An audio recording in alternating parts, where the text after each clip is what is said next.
बांग्लादेश में पहले हिंदुओं को टारगेट किया गया और अब ईसाइयों का नंबर है। बांग्लादेश के कट्टरपंथियों को खुली छूट मिल गई है, उन्हें मनमानी का लाइसेंस मिल चुका है। मोहम्मद यूनुस के राज में कट्टरपंथियों ने हिंदुओं के बाद ईसाइयों पर हमले किए। क्रिश्चियन कम्युनिटी को निशाना बनाने के लिए खास तौर से क्रिसमस का दिन चुना गया। घरों में आग लगा दी गई, वहां मौजूद लोगों के साथ मारपीट की गई। यह तब हो रहा है जब अंतरिम सरकार के मुखिया मोहम्मद यूनुस ये कह चुके हैं कि बांग्लादेश में अल्पसंख्यक सुरक्षित है। और क्रिसमस पर बांग्लादेश में अल्पसंख्यकों से बर्बरता हुई है। ईसाइयों के 17 घरों को जला दिया गया है। क्रिसमस मनाने दूसरे गांव गए थे ये लोग और उसी दौरान ये आगजनी की गई, ये हमला किया गया, ये तबाही मचाई गई। तो ये तस्वीरें हम आपको दिखा रहे हैं उन घरों की जो अब राख में तब्दील हो गए। दरअसल यहां पर सांप्रदायिकता की आग इतनी भड़क चुकी है। क्या आप घर से कोई बिजनेस शुरू करने के बारे में सोच रहे हैं? तो पापड़ बिजनेस शुरू करो ना, कम इन्वेस्टमेंट और मुनाफा डबल। ज्यादा जानकारी के लिए अभी डाउनलोड करें फ्रीडम ऐप। वो भी सरकार के संरक्षण में कि ये सिलसिला रुक नहीं रहा। पहले हिंदुओं को निशाना बनाया गया और अब देखिए ईसाइयों का नंबर आ गया है बांग्लादेश में, जहां उनके घरों में आग लगा दी गई उस दिन जब उनका सबसे बड़ा त्योहार था। तो बांग्लादेश में ईसाई भी सुरक्षित नहीं हैं, ये तस्वीरें कम से कम यही कह रही हैं। देखिए क्या वाकया है, ये क्या मामला है, जरा देखिए बिग वॉल के माध्यम से। तो दक्षिण पूर्व बांग्लादेश के बंदरबन जिले की ये घटना है जिसका हम जिक्र कर रहे हैं।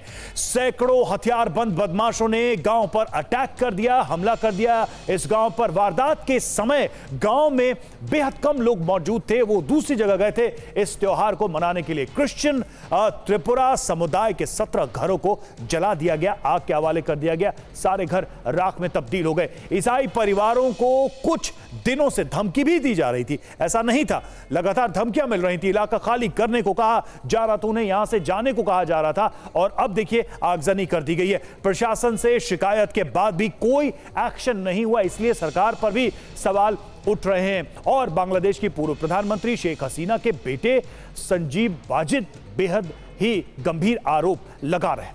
उन्होंने कहा कि यूनुस नीत अनिर्वाचित सरकार का कोर्ट पर दबदबा है और बीएनपी के दबाव में शेख हसीना प्रत्यर्पण की मांग की गई है। आज प्रतिशोध के लिए न्यायपालिका का दुरुपयोग किया जा रहा है। राजनीतिक उद्देश्य के लिए कंगारू न्यायाधिकरण, कंगारू कोर्ट चलाए गए हैं। इंटरनेशनल क्राइम ट्रिब्यूनल की सुनवाई हास्यास्पद है। आवामी लीग के सैकड़ों कार्यकर्ताओं की हत्या हो रही है, हजारों कार्यकर्ताओं को अवैध रूप से कैद किया गया है। बांग्लादेश में हर रोज लूटपाट, तोड़फोड़, आगजनी हो रही है। देखिए शेख हसीना के बेटे एक बार फिर से यूनुस सरकार पर ये आरोप लगा रहे हैं, काफी सीरियस एलिगेशंस वो लगा रहे हैं। और देखिए बांग्लादेश में हिंदू अल्पसंख्यकों पर हो रहे हमलों ने न केवल सामाजिक और राजनीतिक स्तर पर बहस छेड़ी है, बल्कि इसका असर भारत और बांग्लादेश के व्यापारिक संबंधों पर भी पड़ा है। दिल्ली के Kashmiri Gate auto parts market के व्यापारियों ने बांग्लादेश के साथ व्यापार बंद करने का फैसला किया है। यह कदम भारतीय व्यापारी समुदाय की नाराजगी और विरोध प्रदर्शन का प्रतीक है। यह कदम सिर्फ आर्थिक नहीं बल्कि नैतिक और सामाजिक जिम्मेदारी का हिस्सा है और बांग्लादेश सरकार पर दबाव बनाने की कोशिश की जा रही है ऐसे कदम के द्वारा। तो सीधे तौर पर यह बायकॉट कई सारे सवाल भी बांग्लादेश पर उठा रहा है। देखिए बायकॉट बांग्लादेश की मुहिम शुरू की गई है और भारत की ऑटो इंडस्ट्री ने बड़ा ऐलान किया है। ऑटोमोटिव पार्ट्स मर्चेंट्स ने बांग्लादेश से व्यापार बंद करने का फैसला किया है। बांग्लादेश में ऑटो पार्ट्स का एक्सपोर्ट बंद कर दिया गया है। कश्मीरी गेट की 2000 दुकानों से बांग्लादेश के लिए निर्यात होता है। पेट्रापोल बेनापोल बॉर्डर के जरिए यह सारा निर्यात होता है, जिसे बंद करने का ऐलान कर दिया गया है।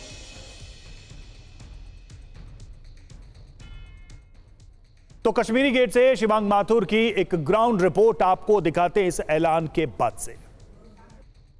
बांग्लादेश में जिस तरीके से हिंदुओं पर अत्याचार हो रहा है, वहां के मंदिरों को तोड़ा जा रहा है, उसके विरोध में भारत के व्यापारियों ने कड़ा विरोध जताया है और वहां के व्यापारियों को बाध्य करने के लिए यह फैसला लिया है कि वो यहां से जो सामान एक्सपोर्ट होता है, खासतौर पे ऑटो का सामान जो यहां कश्मीरी गेट से एक्सपोर्ट होता है, उसको 15 जनवरी तक बिल्कुल बाधित किया जाएगा, ताकि वहां का व्यापारी परेशान होकर वहां की सरकार पे, भारत के साथ अच्छे रिश्ते बनाने पे मजबूर हो और साथ साथ यह इंश्योर करा जा सके कि वहां का हिंदू जो है वो सेफ हो। इस वक्त हम एक दुकान पर हैं आपको समझाने के लिए कि आखिर कौन से वो सामान हैं जो भारत से बांग्लादेश भेजे जाते हैं। मेरे पीछे जो आप ये सारा ऑटो पार्ट्स का सामान देख रहे हैं, ये छोटे छोटे वो ऑटो पार्ट्स के सामान हैं जो वहां की गाड़ियों को तैयार करने में, वहां की गाड़ियों के निर्माण कार्य में काम आते हैं।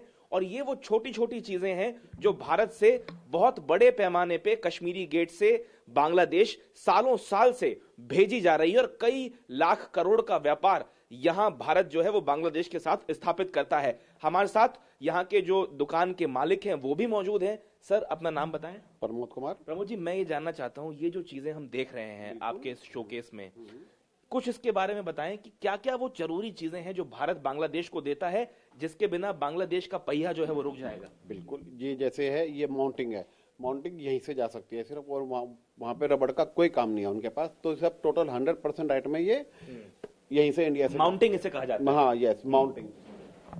ये क्लच प्लेटें हैं, क्लच प्लेट ये क्लच के सिस्टम में काम आती है। तो ये यहीं से हमारे पास है, इंडिया से जाती हैं। ये देखिए, ये जो है ये क्लच प्लेट है जो भारत यहां से सप्लाई करता है, यहाँ के एक्सपोर्टर्स भेजते हैं बांग्लादेश।